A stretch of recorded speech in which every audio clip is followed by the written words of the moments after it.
reconciling notions.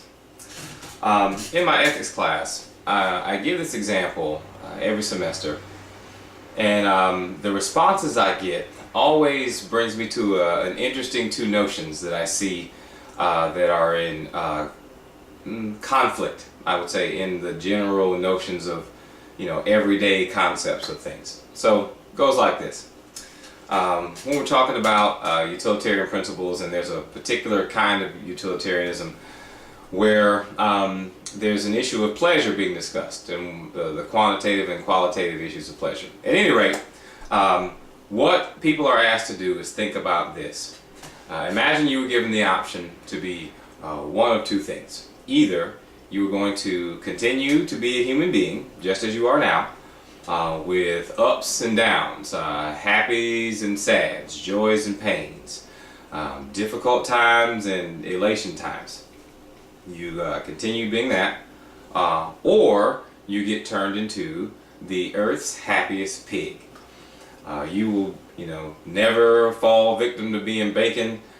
You'll get to, root up in slop, all, not, that sounds bad for people, but pig, that's what you want to do. But at any rate, you be happy. Extreme happy, maxed off happy, never experience sad. From the day you come in to the day you go out, ultimate happiness. So those are your choices. And you have to think about it for real. I always tell the class, you have to imagine that I've got a wand in my back pocket and I'm going to hit you up Hogwarts style. You either going to be this pig, happy forever till it's done, or continue to be a person. Okay. So people think about that. And then before I get their responses, they have to do a second example. So let's adjust it. So, whatever you thought about that one, what I end up saying is, well, a lot of people pick the person, or at least a critique of it is, a lot of people pick the person just because they find being a pig, ill. They don't want to be a pig, so they're just being, chauvinistic against pigs. And so we changed the example a bit. So imagine it this way. Imagine you either, one, get to be the normal person with the ups and downs, happy days, sad days, and so forth. Or you continue to be a person, but we take you to a room and you sit like in a chair of some sort. We'll call it the pleasure chair. Okay? So we sit you in the pleasure chair. We hook up, your food comes through IV. We take out, the poop machine and all that stuff.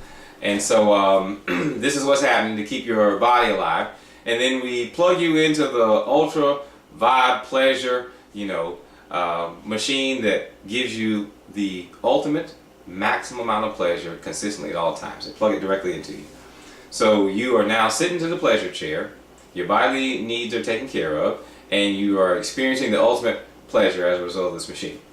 And so your choice is you stay there until your body just disintegrates, goes away, your organs fail or what have you, but until that day, whenever that is, you'll be experiencing ultimate pleasure. Alright, well, the conversation ends up being very broad whenever we finally talk about what people chose and why. But there's a common underlying notion that keeps coming out when people choose to be the human that has the ups and downs, because overwhelmingly people say they would rather be the human with the ups and downs than to be in one of the other conditions. And their first reason generally ends up being because they felt like that they didn't or wouldn't understand the richness of the pleasure without experiencing the pain. So, or the ups. They couldn't really understand and feel the ups without having experienced the downs. So there's this notion. So you have this one notion underlying where your very understanding of of up and good and happy depends on you feeling bad and pain and difficult. With another underlying notion that I hear in common circles with people's relationship with God, where there's this underlying notion that if you are in some direct and strong relationship with God, then you are immune to painful or difficult or horrible situations that end up putting you in emotional turmoil and all this kind of thing. And so there's this idea that if you have such a relationship, then you won't have and you won't experience that pain, and you will just live this kind of existence free from these extreme difficulties and what have you. So it just seems as if these issues are definitely in conflict, these underlying notions. One, the notion that you have to have a certain pain to understand, pleasure, and then if you know God, you won't then know pain, but you want to understand pleasure. So these, I'm not, necessarily saying one thing about it one way or the other than just saying it's an interesting conflict. It's an interesting tension.